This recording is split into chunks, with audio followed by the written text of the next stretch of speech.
ये सुनने में आ रहा है कि आपकी तरफ से जम्मू बंद की कॉल दी जाएगी। देखिए, यहाँ तक माता वैष्णो देवी श्राइन बोर्ड में जो MBBS की लिस्ट निकाली गई है, हम उसका विरोध नहीं कर रहे हैं। लिस्ट और मेरिटोरियस बच्चों का विरोध नहीं कर रहे हैं, लेकिन अफसोस इस बात का है कि ये एक जज्बाती इमोशनल मसला है जो एक बहुत बड़ा विवाद जम्मू कश्मीर में खड़ा हो गया है।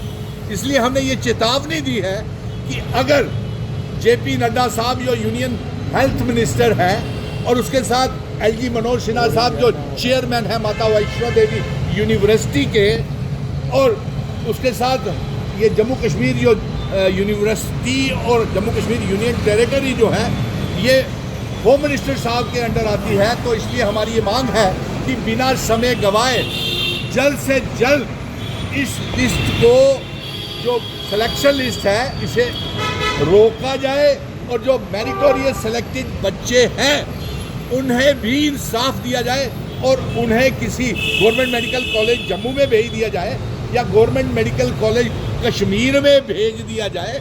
तो इस लेकर के, क्योंकि ये विवाद जल्द से जल्द सुलझना चाहिए।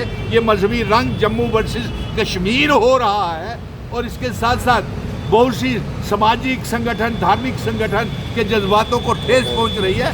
हम उन तमाम संगठनों के साथ हैं, चाहे वो व्यापारिक संगठन है, धार्मिक संगठन है और चाहे वो कोई भी संगठन है। हम MBBS की लिस्ट, सिलेक्शन लिस्ट के भेदभाव को, बेइंसाफी को लेकर के सबके समर्थन में है, लेकिन हम ये मांग कर रहे हैं कि इसको बिना समय गवाए इस एमिकेबली सलूशन निकाला जाए और साथ में इन बच्चों को दूसरे मेडिकल कॉलेजेस में भेज दिया जाए।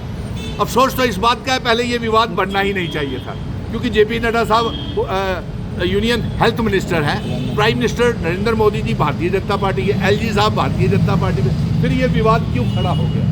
अफसोस तो इस बात का है। आए हैं साफ तौर पर उनका ये कहना है कि इसको मजहब के साथ ना जोड़ें, और दूसरी बात उन्होंने कहा अगर मेरिट लिस्ट निकली है, नीट क्लियर करके आए हैं बच्चे, तो क्या उनको बाहरी कंट्रियों में जाकर, जैसे बांग्लादेश हो गया, टर्की हो गया, वहाँ पर जाकर उनको एडमिशन लेना पड़ेगा? नहीं, हम इसके हक में नहीं है। वो जो उन्होंने बयान दिया, ना जाने किस कंसेप्ट में दिया है, किस सोच के तहत दिया है कि उन बच्चों को क्या टर्की या बांग्लादेश भेज दे, हम इसके साथ खड़े नहीं हैं। हम इस बात को लेकर के खड़े हैं और इस बात को लेकर के अगर जम्मू बंद का आह्वान भी करना पड़ा तो हम तमाम संगठन जितने भी हैं उनके समर्थन में, कांटेक्ट में, इन टच है और हम जम्मू बंद का आह्वान भी कर सकते हैं। तो आपको नहीं लगता कि जो ये एक्ट पास हुआ था, यानी कि कानून साज असेंबली में, किसी मेरिट लिस्ट पे यहाँ पर एडमिशन होनी चाहिए? देखिए, तो ऑपोजिशन जो थी उनके द्वारा इस पे क्यों नहीं उन्होंने कार्रवाई की थी कि इसमें यहाँ पर? देखिए, वही तो मैं कह रहा हूँ ना, यूनियन टेरिटरी में और भी बहुत से मसले हैं। अगर बेरोजगारी की तरफ ही आप जाना चाहते हो तो यहाँ पे नायब तहसीलदारों की पोस्टें अभी तक नहीं बनी गई, सब इंस्पेक्टर्स की लिस्टों की पोस्टें नहीं बनी गई, PHE, PDD, PWD के डेली वेजर, रहबरे खेल, जंगलात, सेहत, कॉन्ट्रैक्चुअल लेक्चरर, सीजनल टीचर्स, किसी को इंसाफ नहीं मिला। लैंड डोनर्स जो भी हैं, वो एक अलग से मुद्दा है, ये एक जज्बाती मुद्दा है, ये बना दिया गया है, बन गया। क्या लगता है आपको इसको कमजोर रंग दिया जा रहा है? खामोशी जो है LG साहब की बयान क्यों नहीं आया, नंबर एक। दूसरा, JP नड्डा साहब को ये मालूम नहीं है, वो यूनियन हेल्थ मिनिस्टर हैं, क्या होम मिनिस्ट्री को ये मालूम नहीं है कि इतना बड़ा मसला जम्मू कश्मीर में खड़ा हो गया? अब पत्रकार मित्र एक लाइव टेलीकास्ट कर रहे हैं, ब्रेकिंग न्यूज़ समय समय की, ये सरकार तक, मरकज़ की सरकार तक पहुंचा रहे हैं, तो फिर भी अगर उनको मालूम नहीं है तो नाकामयाबी किसकी है? और इसके साथ साथ मैं ये एक और बात कहूँगा, कल पत्रकार मित्र मुझसे ये पूछ रहे थे, यहाँ पे आज भी पूछ रहे हैं कि एक पत्रकार मित्र आप ही के हैं, उनका घर दिन दहाड़े बुलडोजर चला करके तोड़ दिया गया, तो इसको लेकर के क्या कहना है? देखिए, आपने एक परिवार, 4 कुंभों को आपने तबाह कर दिया और एक अरफाज डैंग नौजवान जो सच्ची पत्रकारिता करता है, जर्नलिज्म करता है, आप सब की तरह नेशनलिस्टिक जर्नलिस्ट हैं जितने भी मुझे इसको कवर कर रहे हैं, और उसको आपने मजबूर बेबस कर दिया कि सड़क के ऊपर खड़ा हो करके वो ये दुहाई लगा रहा है और एक पढ़ा लिखा नौजवान ये मांग कर रहा है कि मेरी मदद की जाए, मैं अपने परिवार और अपने घर को चला सकूं।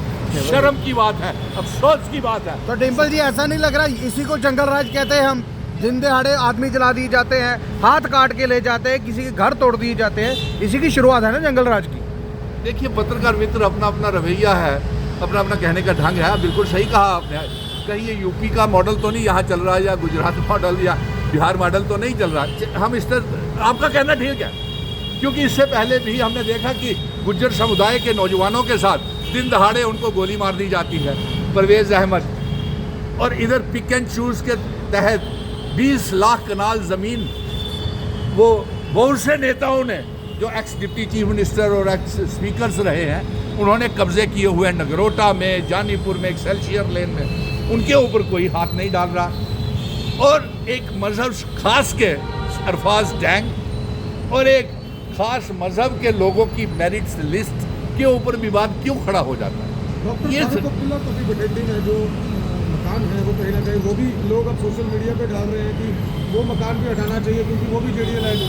जी देखो मेरे पत्रकार मित्रों, आप मुझसे वो जो डॉक्टर फारूक अब्दुल्ला ने किया या उमर अब्दुल्ला ने कहा, वो हमसे क्यों पूछ रहे हैं? मैं समझ गया आपकी बात। आप इसलिए ये बात पूछ रहे हैं क्योंकि अलायंस की सरकार को बनाने के लिए मिशन स्टेटहुड का बड़ा योगदान रहा है, और योगदान के बाद हमारी कुछ शर्तों के ऊपर हमने उनका समर्थन किया था कि हमारा रियासत का दर्जा जल्द से जल्द वापस किया जाए, हमारा आर्टिकल 370 वापस किया जाए, हमारे जम्मू कश्मीर का स्पेशल स्टेटस जो है, और अपने बच्चों को बेरोजगारी जो है उसको, और जो वादे हमने 12 गैस के सिलेंडर, 200 यूनिट बिजली फ्री, प्रीपेड मीटर्स को बंद करने की बात की हुई है उसको।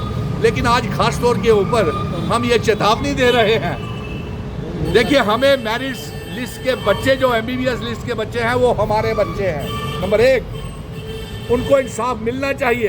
पत्रकार मित्रों, ये गलत खबर नहीं जानी चाहिए, क्योंकि यहाँ पे कई गोदी मीडिया होते हैं, वो तोड़ मरोड़ के खबर भेजते हैं।